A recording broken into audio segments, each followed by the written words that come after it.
Well, good day, folks, and welcome to another edition of Lumberjack Logic. I'm your host, Neil Johnson. Excited to bring you this report. And hey, remember, folks, it's real. Subscribe down below to the other options. Okay?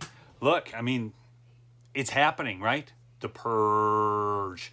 All right, folks. And also subscribe to this channel if you haven't. I will keep doing this as long as I can here. But you folks are awesome. You really are the best audience. I know I always say that, but you are. All right. It's Donald Trump's party. This report out of Town Hall is fantastic. Despite being booted from social media, unfairly impeached twice, the victim of constant harassment and hoaxes, and the target of 6 years of horrific and biased press coverage, Donald Trump remains the only towering figure in the Republican Party. A recent poll showed that 57% of Republicans favor Trump to win the nomination in 2024. His nearest political challenger garnered only 10% support, and I believe that was Ron DeSantis, folks. And we all like Ron. Ron's a stud down there in Florida. He's getting it done. With such popularity, it was no surprise that his return to the political stage Saturday night in Greenville, North Carolina, was eagerly anticipated.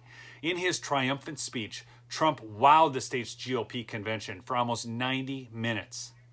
It was clear from the beginning of his address that President Trump intends to exercise strong control over the Republican Party. He wants to make sure America First Republicans are elected instead of establishment types who have led the GOP to recent defeats. Now, folks, it's really important. I got to go off on a side tangent here with the America First. Okay, again, those American last or not America First establishment types have led to the emboldened China, the emboldened Russia, the problems with our manufacturing disappearing, which has created a national security crisis for us, folks. It has weakened our military. These people are absolutely no good, okay? So to address the upcoming North Carolina U.S. Senate race, Trump invited his daughter-in-law, Laura Trump, on stage just to announce that she wasn't running, but he endorsed Ted Budd, calling him somebody that you're going to be so proud of and somebody who will fight like hell, as he always says. As usual, the president enthralled the crowd.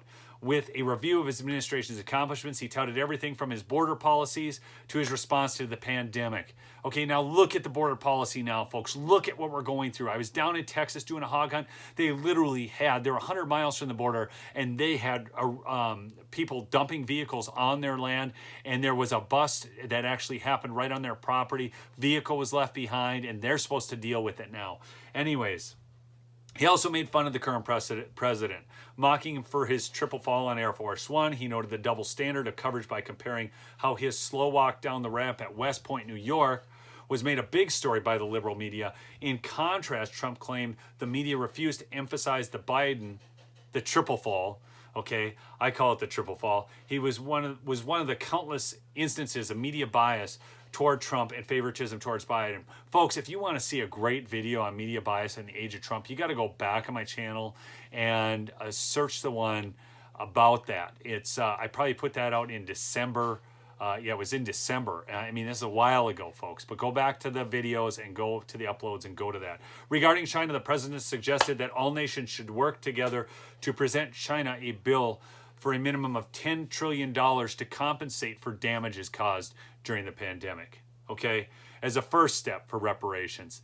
The guy was on fire. He's still at the top of the heap, folks, and I know many of you favor him. Certainly he's made some missteps, okay? I've called those out at times, but as a whole, this guy is solid, all right? So thanks so much for listening to another edition of Lumberjack Logic. Remember to subscribe, but not only here, but to those other options down below. Okay, the purge is real. Peace out.